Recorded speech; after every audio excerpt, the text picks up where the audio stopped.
Mystery is my hobby.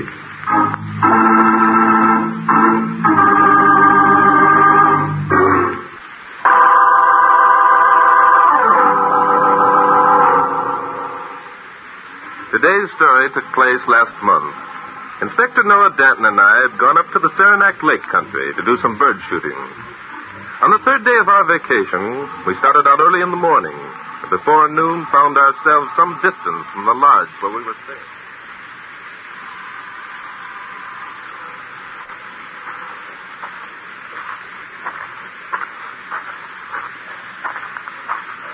Getting tired, Inspector? Me? Tired? Heck no. I never get tired. Phew. Let's stop and rest a minute. All right, Inspector. There's a log we can sit on. Yeah, good idea. This is better. Say, Bart. Yes, Inspector. How far do you figure we've walked since morning? Oh, not very far. Well, we've certainly come a long way. Yes, and I think we might as well face it now as later. Huh? Face it. Face what? The fact that you're lost, Inspector. I'm lost. Mm-hmm. Now, wait a minute, Bart, my boy. You're here, too, you know. Yes, that's right, Inspector. But it was you who said you knew this country like your own backyard. Did I? Yeah. Bart, I've a confession to make. Oh, that's Inspector. What? I haven't a backyard. Very amusing, Inspector. Well, let's get going. Get going? Where?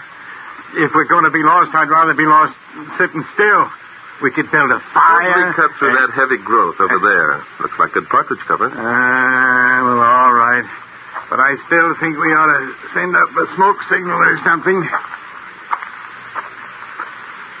Inspector, I'm beginning to think that you're a pioneer at heart. Yeah. I'm Daniel Boone without the whiskers.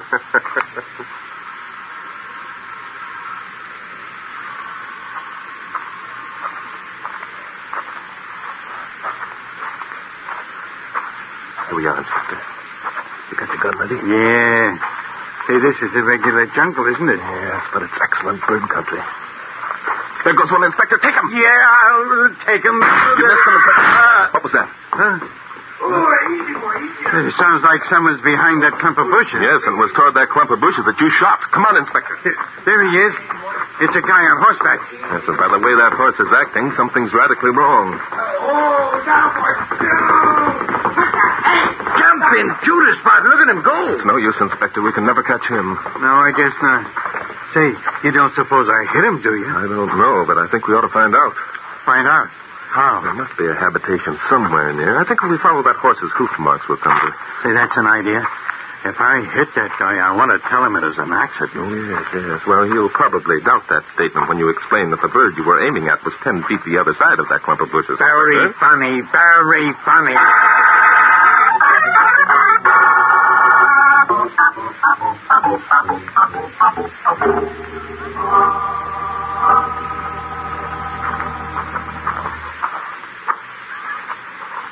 Jumping Judas, Bart.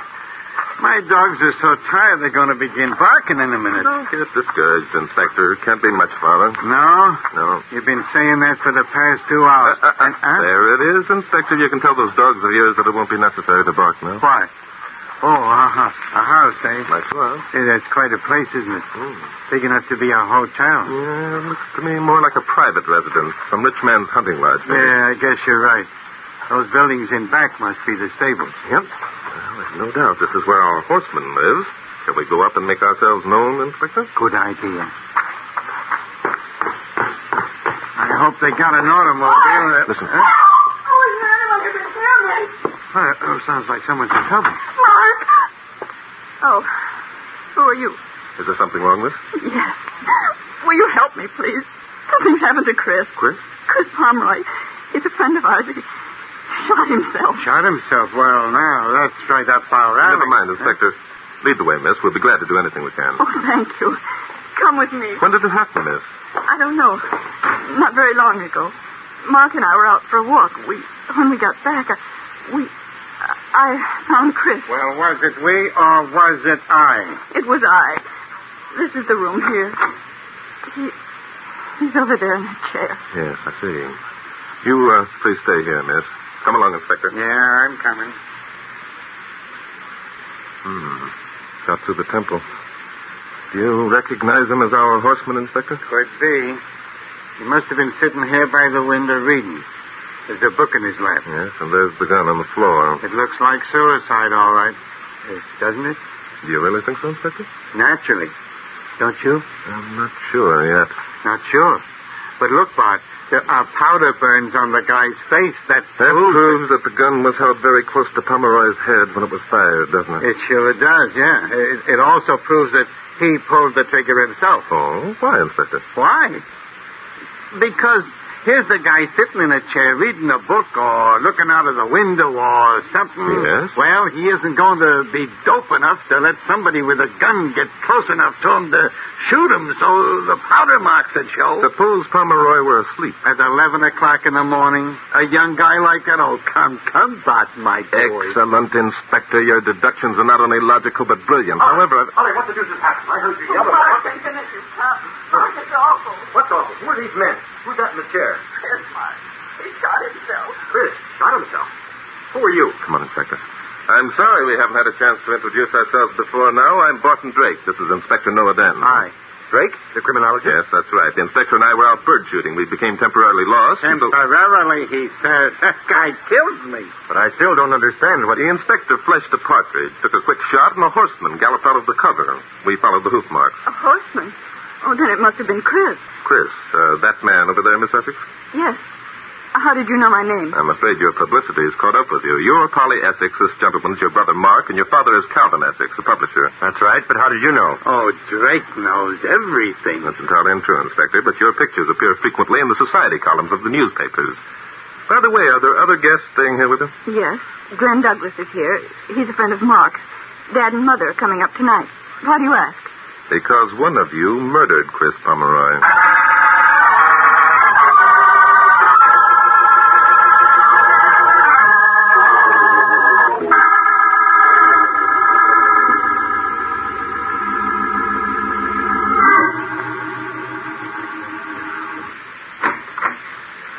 I got the kids out in the living room, waiting like you said, Bart.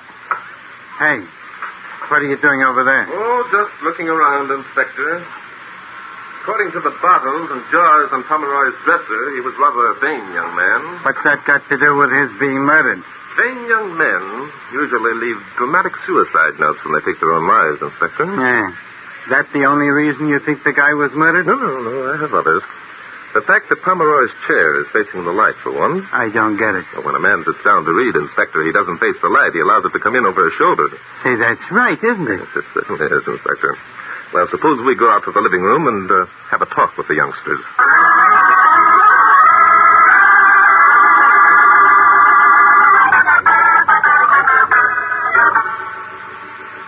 I'm telling you, Drake, I don't like this. Well, neither do I, Essex. Nobody likes murder. It's absurd to say that Chris was murdered. Inspector Danton proved by his deductions that it wasn't murder. That's right, I did.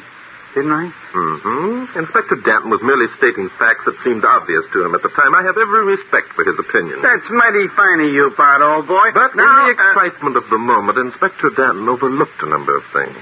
Such as what? That's a good question, son. Before I answer it, I'd like to ask a few questions myself. Do you mind? Yes. I think you're letting your imagination run away with you, Drake. It's pretty obvious what happened. And just what do you think happened, Essex? I think that Chris went out for a ride this morning. Returned early and decided to read an hour before lunch. Yeah, but the book became boring, so he decided to shoot himself, eh? That I can understand. Some of the books I've read lately... Inspector, tell me, Essex, why do you think Pomeroy shot himself? And how should I know? Now, look, Drake, what's the use? Why don't you tell him, Mark? Tell me what, Miss Essex? No, Polly, you keep out of this. It doesn't concern you at all. Chris shot himself. Why, I don't know or care. But I do care about dragging our name through a murder trial. I'm afraid your name is going to be dragged through a murder trial, whether you like it or not, Essex. Now, Miss Essex, what was it you were about to say? That Chris and I were engaged. Aha! Here it comes, the old love motive. Blast it, Polly, I told you to keep quiet. But, Mark, dear, if Chris were murdered, we can't just ignore it. Wouldn't it be better to do what we can to help? Why? We're not even sure who these men are. Why should we answer their questions? What right have they even to be here? Well, those are fair questions, Essex. If you say so, we'll leave immediately. However, it will be our duty to report Chris Pomeroy's death to the police. Then see what happens to your precious name. On the other hand, we can stay and perhaps save you a lot of unpleasantness by solving this murder. Solving it? Yes, solving murders is rather a hobby with me. He writes books about it. Mr. Drake's right, Mark. If the police come, reporters are sure to follow, and Dad will be furious. Okay, you win. What do you want us to do, Drake? Thank you. Miss Essex, you say Pomeroy was in love with you. That's hardly a reason for murder. We were engaged, but last week something happened. Oh? Glenn Douglas came home. He'd been reported missing in the war. It was a surprise to us all. I see. And you and Glenn Douglas had known each other before the war. He was in love with me. And you with him? I don't know. Oh? We weren't engaged, but I told him that I'd wait. Well, that makes a nice little situation, doesn't it? Glenn didn't kill him. He wouldn't do a thing like that. He's my best friend. The soup is getting thicker, Bart. Yes, you're so right, Inspector. Where is this Glenn Douglas now, Essex? Oh, I don't know. He's around somewhere. You've got to take it easy with Glenn, Drake. Really? Yes, he was in a prison camp for a long while. He's in bad shape. Oh, I understand. Please don't worry about it. Miss Essex, was it you who discovered the body? Yes, it Can was. you tell me about it, please? There isn't much to tell. Mark and I went out for a walk this morning. When we got back, Mark stopped at the stables, and I came on to the house alone. I see. Did you hear the shot? No, I didn't. Then how did you happen to discover Pomeroy's body? Why, I went to his room. And you found him sitting in the chair dead? Yes. And you began screaming for help? Yes. Immediately? Yes, why? I think you're lying, Miss Essex. How dare you? If you'd come directly up from the stables to the house, Inspector Danton and I would have seen you. That's right. We came up that way ourselves. Also, I do not believe that you took a morning stroll with your brother when two young men, both of whom were in love with you, were eager for your company. I concur. Very unnatural indeed. And lastly, Miss Essex, I don't think you went to Pomeroy's room unless you had some definite purpose in mind. I resent your saying that, Mr. Drake. I'm sorry, Miss Essex. Frankly, I think you know who murdered Chris Pomeroy. I think you saw whoever it was, and you're trying to shield him.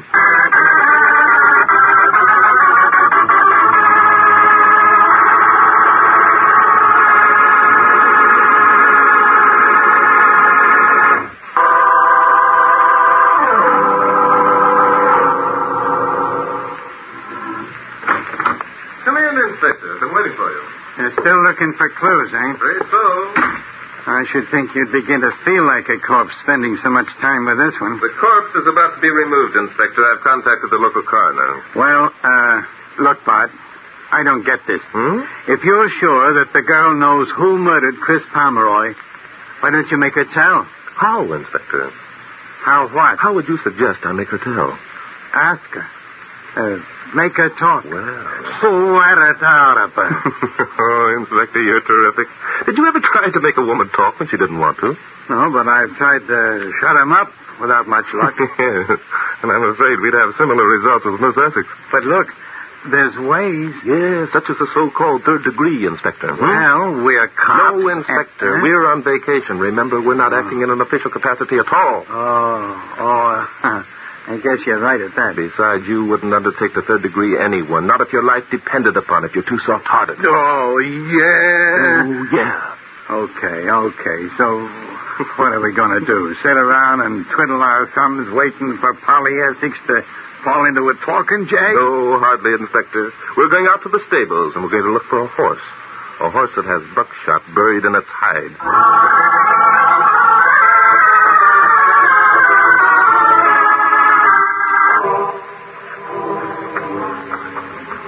I guess this must be the stables, Inspector. Yeah, looks like it. I'll open the door. It's kind of dark in here, isn't it? Yes, our eyes have become accustomed to the darkness in a minute. Hey, there's a horse right over there. Yes, and someone's with it. Let's get over there, Inspector. What the devil's he doing with that jackknife? Unless I'm greatly mistaken, he's picking buckshot off of that horse's Come on hide. there. Come on over. Guess I have a message you me. My name's Glenn Douglas. Oh, yes, Douglas. I'm Barton Drake. This is Inspector Noah Danton. Hi. I'm glad to know you. Are you guess what Polly and Mark do? Well, not exactly, The but... inspector and I were out bird shooting, and we just dropped by. Oh, I see. Say, then you were the ones who We're were... responsible for the buckshot you're picking out of that horse. I'm afraid we are. Did the horse suffer any? No, didn't do him a bit of harm. Good. I just wondered why he hadn't been attended to before this, that's all. Well, if you were riding the Oh, I wasn't riding him. It was Chris Pomeroy. You mean you don't know what happened? Just a minute, Inspector. Are you sure it was Chris Pomeroy who was riding that horse, Douglas? Oh, yes. Both Polly and I saw him. Mm-hmm. Did he see you? See us? I don't think so. Why? It might be important. Douglas, I'm going to tell you this because you're bound to find out sooner or later, and there's some questions I want to ask. Chris Pomeroy is dead. Dead? Yes. Polly and Mark Essex think that he committed suicide. The poor devil. But we happen to know Just a minute, Inspector. Huh? Douglas, you don't act particularly surprised at Pomeroy committing suicide. Do you know of any reason why he should take his own life? No, that is We'd appreciate anything you can tell us. But if he committed suicide, I don't want to say anything that would besmirch his character. Then there is something. Oh, well, not exactly. I don't see how it could be important. Can I say it now, Bart? Yes, go ahead, Inspector. Thanks. Bob, Chris Pomeroy didn't commit suicide. He was murdered. Murdered? The Yeah. Inspector wouldn't make that statement, Douglas, unless we had conclusive proof. No, I don't suppose he would. That changes things, doesn't it? Yes, it does. I'm sorry we had to tell you like this, Douglas. Mark Essex explained to us about your war experiences. Yes, it was pretty dull. Dull. That isn't the word I've heard the boys use to describe those prison camps. Prison camp? I wasn't in any prison camp. I wasn't even overseas. Now, wait a minute. That isn't the way we heard it. Young Essex told us that you had a heck of it. That's just one of Mark's stories. He doesn't like to admit that his best friend spent 3 years of the war sitting behind a desk in Washington. I see. Very interesting. Well, now let's get back to Chris Pomeroy. What are your reasons for thinking he might commit suicide, Douglas? They're probably not important. I happened to overhear Mark and Chris talking yesterday.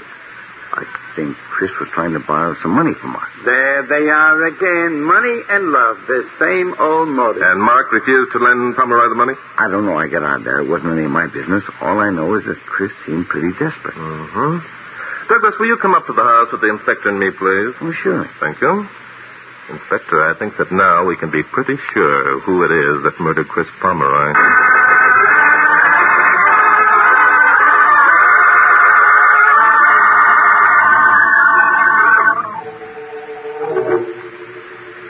Understand me, Drake. I want to do everything I can to cooperate. But I can't see your point in herding us all into this room while you search the house. What do you expect to find? A letter, for one thing, Essex, addressed to you and mailed by someone in New York. The letter, I think, will concern Chris Pomeroy. So you know about that? Yes. Yes, your war veteran friend overheard a part of your conversation between you and Pomeroy, and I guess the rest. Glenn, what the devil do you... I'm sorry, Mark. I thought Chris had committed suicide, and they wanted a reason. Yes, but eavesdropping on... I wasn't eavesdropping. I happened to be passing this room yesterday, and you and Chris were in here talking. I couldn't help but overhear what you said. Well, you could help writing it to Drake. What difference does it make now? Mark, what was in the letter? You know what was in the letter, Miss Essex. Your brother Mark told you this morning. You're pretty clever, aren't you, Mr. Drake? That's what I'm always saying. That guy knows everything. It wasn't a matter of being clever, Miss Essex. It was merely common sense. Oh? Your family have always been very proud, quite concerned with whom they married. What's so terrible about that? Nothing, except that you, Essex, believed that your sister was going to marry Chris Pomeroy, and you took the precaution to check on Pomeroy's background. Okay, so I checked. So I found he didn't own the shirt on his back. So what? So you tried to persuade Chris not to marry your sister. He refused. So you tried to influence your sister. And how did she react? I don't know. And I can tell by the expression of her face that she isn't going to tell me. However, what she said or did doesn't matter. I'm trying to solve a murder, not solve family problems. And so far, you're no nearer to solving the murder than you were when you started. Oh, on the contrary, Essex. Inspector Danton and I are going to leave you people here. In less than 15 minutes, we'll return with the evidence that will positively prove who murdered Chris Pomeroy.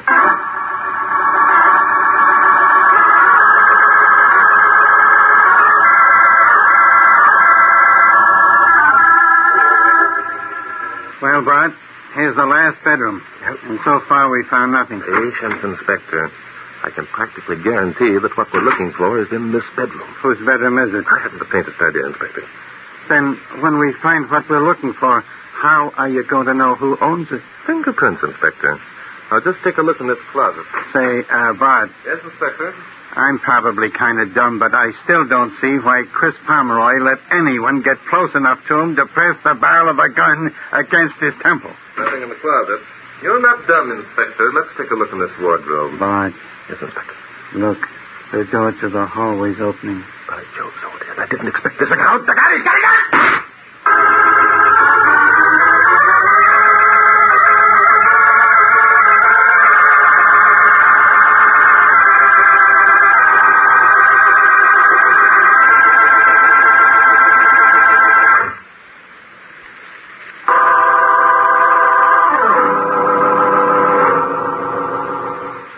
Come on, Bud.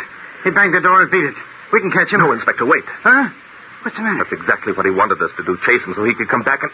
By Jove. Now what? Come with me, hurry. You say, what is this? First, you say not to chase the guy and Leave the door open, Inspector. Open? Well, all right, only... Here we are. Look, this is just another bedroom across the hall. Get inside. Quickly now. But look, Bud. We were in this room a little while ago. Keep quiet, Inspector. We'll peek through this crack in the door. What's going to happen? Keep quiet. Okay. Coming now. Yeah. Someone's coming along the hall. I'm not saying anything. He's crossing to the other bedroom. Yeah. And the doors are all open for him. Come on, Inspector. Don't make any noise. Oh, don't worry about me. The hall's empty. He's gone into the other room and closed the door. Who is it anyway?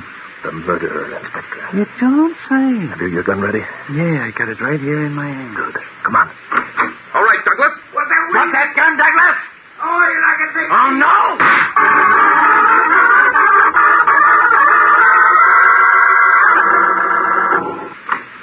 Come in, Essex. How's your sister? She'll be all right, I guess. I'm glad.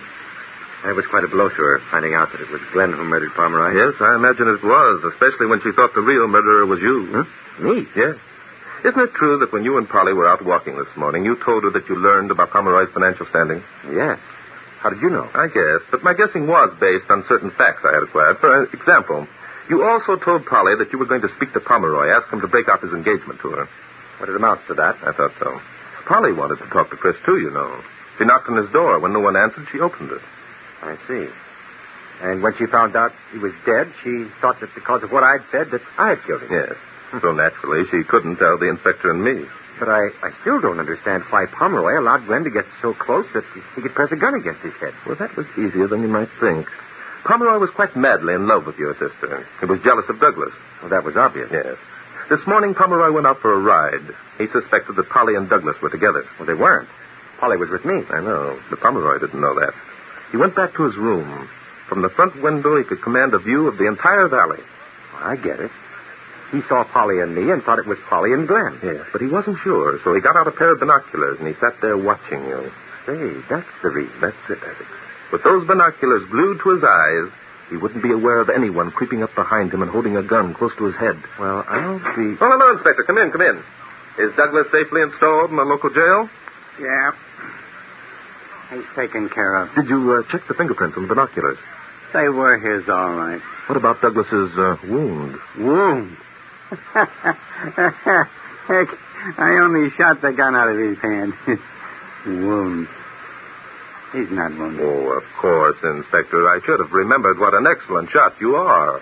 Marksmanship is sort of a hobby with you, isn't it? Now, wait. I know what you're leading up to. Yes, I know you do, Inspector. You know I'm going to say that mystery is my hobby.